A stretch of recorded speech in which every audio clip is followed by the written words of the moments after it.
Everybody needs a best friend, even superheroes. Welcome to WatchMojo.com, and today we'll be counting down our picks for the top 10 superhero comic friendships. If we're gonna work together, you might want to try trusting me a little bit. And how much do you trust me? For this list, we're focusing on those friendships between characters that have no father-son type relationship, such as Batman and Alfred.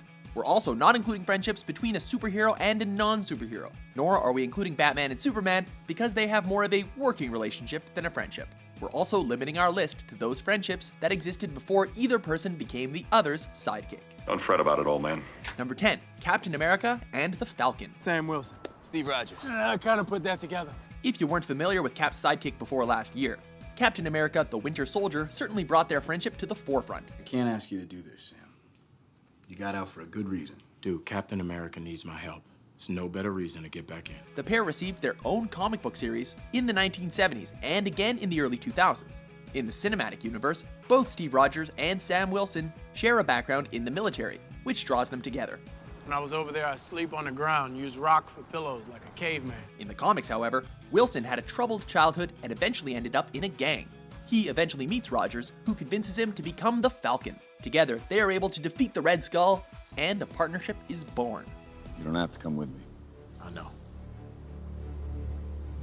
When do we start? Number 9, Wolverine and Kitty Pryde. X-Men don't have room for whiny brats! Just who are you calling whiny? I'll show you! Wolverine isn't an easy person to get along with. He's hot-tempered, irrational, and for the most part, prefers to be alone. What's the matter, Half-Pint? Am I reading too loudly for you? Kitty Pryde, also known as Shadowcat, was one of the few people to get through to him, and the two maintain a close relationship. This might sting a little.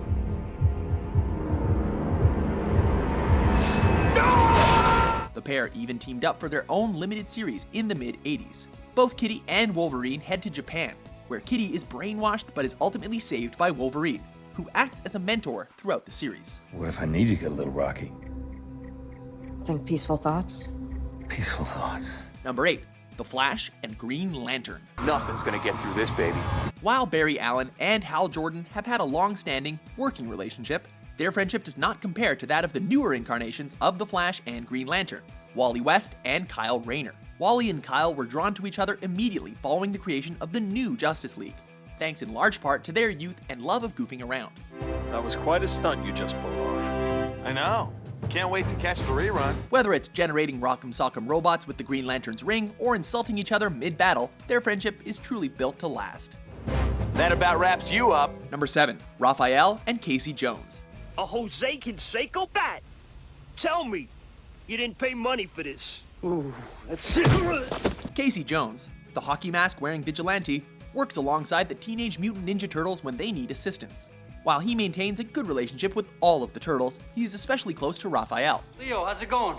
Hey, Casey! Welcome back! Hey, Ralph, how'd your brain implant go? Good? What? The two initially quarreled, although would soon bond when they worked together to take down several muggers. Cricket? Nobody understands cricket. You gotta know what a crumpet is to understand cricket. I'll teach you. The occasionally hot-headed Raphael and the passionate Casey complement each other perfectly and make for an effective partnership and friendship. You okay? Thanks. Number 6, Kick-Ass and Hit Girl. Relax, we're on the same team. Hey, get up. Sometimes the best friendships are between people who are incredibly alike. Other times, it's between people who don't seem to have anything in common, as is the case between Kick-Ass and Hit Girl. Hit Girl is sarcastic, crude, and violent, while Kick-Ass is sensitive and inexperienced. Excuse me, ma'am, have you seen his cat? Hit Girl is also focused and cool-headed, however, and she trains Kick-Ass to be her crime-fighting partner. I owe you. If it wasn't for you, I'd be dead. At the same time, however, she teaches him how to talk to girls and live like a normal kid. Mindy. Mindy McCready. Number 5, Tony Stark and Colonel Jim Rhodey Rhodes. I told you to shut it down. Everyone needs that friend who keeps them in line. For Tony Stark, that person is Colonel Jim Rhodes, aka Rhodey. Tony, I swear to God, I'm gonna blow his face off. Iron Man saves Rhodes after he was shot down in the jungle, not long after Stark had escaped from Wong Chu. Stark later approached Rhodes about becoming his pilot, and the two became close friends. Listen, my car got taken out in the explosion, so I'm gonna have to hang on to your suit for a minute, okay? Not okay. Not okay with that. Wasn't a question. Rhodes would risk his life to save Stark on several occasions, and even stepped in as Iron Man when Stark was too drunk to continue his fight with the villain Magma. Rhodes would eventually become War Machine and fight alongside Iron Man in several battles. Number 4, Peter Parker and Harry Osborn. Hey. Hi, Harry. Don't you hate it when your best friend is also an enemy of your secret alter ego? Who's that? This is exactly what Peter Parker has to deal with, as his best friend Harry Osborn hates Spider-Man, believing he is responsible for his father's death. One day Spider-Man will pay. I swear on my father's grave, Spider-Man will pay. Harry eventually becomes the Green Goblin and battles Spider-Man on several occasions. Peter is still able to maintain a close friendship with Harry, however, and the two even share an apartment at one point. I was late for work and Dr. Connors fired me. You were late again? Number 3, Rorschach and Night Owl 2. Good to see you in uniform, Daniel. Should have known all you needed was a nice pair of legs to motivate you. Both Rorschach and Night Owl 2 had difficult childhoods, a factor that certainly helped them understand one another in a world where superheroes are outcasts. All right, you are not the law! You are regular cops! No more vigilante! In fact, the two even worked together as a team before the creation of the Crime Busters, aka the Watchmen, taking down several big-time criminals together. How have you been keeping? Out of prison. The pair was reunited during the events of the Watchmen comics, as Rorschach attempts to track down the Mask Killer, where Night Owl 2 even helps Rorschach break out of prison. Excuse me, have to visit men's room. Number 2, Harley Quinn and Poison Ivy. Hey, aren't you that plant lady, Poison Oakie? Ivy, Poison Ivy. While supervillains have been known to begrudgingly team up, they typically don't maintain friendships, at least not for very long. This is not the case with the new Queens of Crime, however. Gee, you look like crap. Maybe I can sneak you some shampoo. Harley initially saves Ivy from capture, and Ivy takes Harley to her hideout. I hate shots. I hate shots. Now, you're not immune to poison like I am. The two begin to bond, and Ivy gives Harley advice on how to deal with the Joker's abusiveness. Why do you put up with that clown?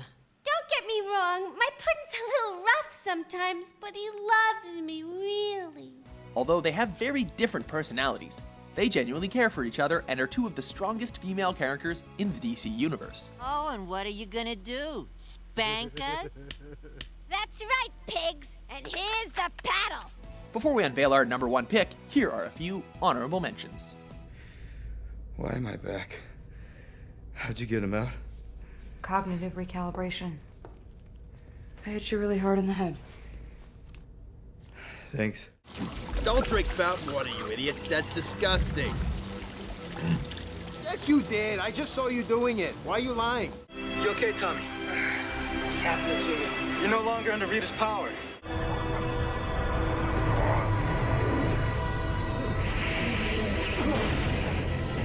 Number 1, Professor X and Magneto. The years have been kind to you, Charles. A pity they haven't brought you wisdom.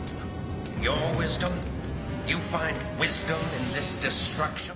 The relationship between Professor X and Magneto is the backbone of the X-Men comics and a focal point of the film series as well. Oh, come on, you know I can deflect it. You're always telling me I should push myself. If you know you can deflect it, then you're not challenging yourself. The pair initially met in Israel at a clinic for Holocaust survivors and became friends, but their ideological differences caused them to part ways. Still unwilling to make sacrifices.